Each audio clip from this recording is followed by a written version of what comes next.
कल्पना कीजिए एक शांत बाग है। यह है जलियांवाला बाग।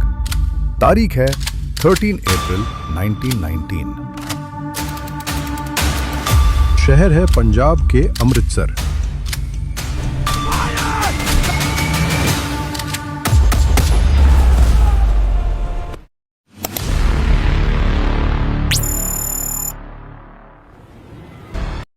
कल्पना कीजिए एक शांत बाग है। हजारों लोग वहां इकट्ठा हैं, बच्चे, महिलाएं और बुजुर्ग। जगह है जलियांवाला बाग। शहर है अमृतसर। तारीख है 13 अप्रैल 1919। उस दिन बैसाखी का त्योहार था।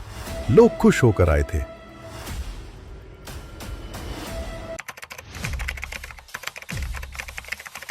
सभी लोग नए कानून का विरोध कर रहे थे, जिसका नाम था रॉलेट एक्ट, या 18 मार्च 1919 ईस्वी को लागू हुआ था। इसका विरोध महात्मा गांधी कर रहे थे। उस समय भारत में अंग्रेजों का शासन था। इसी कारण से सभी भारत के लोग इसका विरोध कर रहे थे। इस काला कानून भी कहा जाता है। अंग्रेजी के खिलाफ हम सब एकजुट कुछ लोग सभा में भी थे। वे अंग्रेजों के कानून का विरोध कर रहे थे। उस समय भारत पर अंग्रेजों का राज था। अंग्रेज कठोर कानून बना रहे थे। लोगों की आजादी छीन ली गई। अत्याचार है, हम इसे तोड़ेंगे। उसी समय एक नया कानून आया। नाम था रोवलेट एक्ट। यह कानून बहुत कठोर था। बिना मुकदमे के जेल हो सकती थी। पूरे देश में विरोध शुरू हो गया। पंजाब में भी गुस्सा बढ़ गया। कई नेताओं को गिरफ्तार किया गया। लोग विरोध करने लगे, सभा करने लगे। के विरुद्ध हम खड़े। और अब 13 अप्रैल 1919 जलियांवाला बाग में सभी लोग बैसाखी का पर्व मना रहे थे और सभी अपने परिवार के साथ में पर्व मना रहे थे। सभी खुश थे, नाच गा रहे थे फसल उगाने की खुशी में। तभी अपने परिवार के साथ में आए हुए थे। अब वही पेड़ के नीचे राम करने लगे बच्चे और बूढ़े। सभी झूम भी रहे थे। और लेकिन वही दूसरे जगह पर कुछ लोग ने भाषण और काला कानून का विरोध करने का काम कर रहे थे। तभी उसमें से एक अंग्रेजों का जासूस जो भारतीय रहता है, इसका नाम हंसराज था। सभी बात को जनरल डायर को जाकर बता देता है। बताता है, जनरल डायर, जलियांवाला बाग में सभी लोग आंदोलन कर रहे हैं। आंदोलन यहाँ जनरल डायर को जाकर बता देता है तो जनरल डायर अपने गोरखा रेजिमेंट को जलियांवाला बाग में लेकर आता है। जनरल डायर बाग को चारों तरफ से घेर लेता है। उन्हें अंदाजा भी नहीं था कि कुछ ही मिनट में क्या होगा। तभी अंग्रेज सेना आई।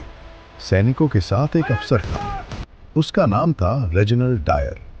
वो बहुत कठोर अधिकारी था। उसने भीड़ को देखा। बाग चारों तरफ से घिरा था।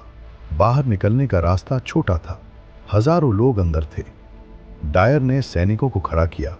लोगों को चेतावनी भी नहीं दी और अचानक आदेश दिया,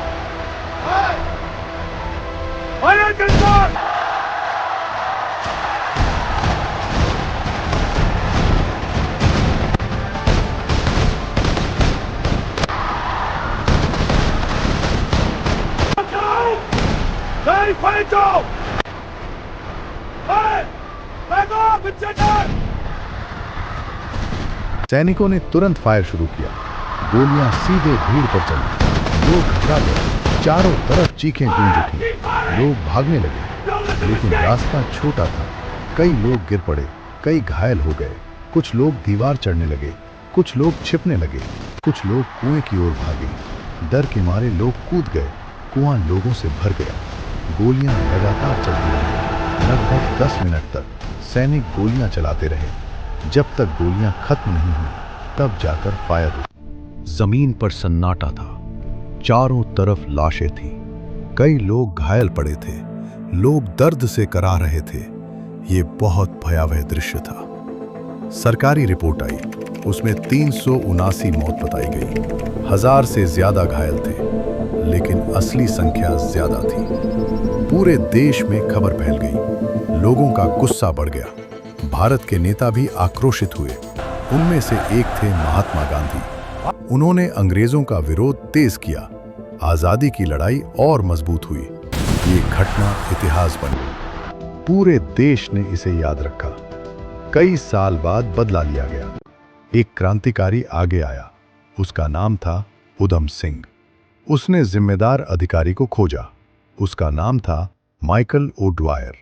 1940 में लंदन में उधम सिंह ने गोली चलाई और बदला ले लिया। आज वो बाग स्मारक है। लोग वहां श्रद्धांजलि देते हैं, शहीदों को याद करते हैं। ये जगह इतिहास की गवाह है। दीवारों पर गोली के निशान हैं। वो कुआं आज भी मौजूद है। लोग उसे देखकर भावुक हो जाते हैं।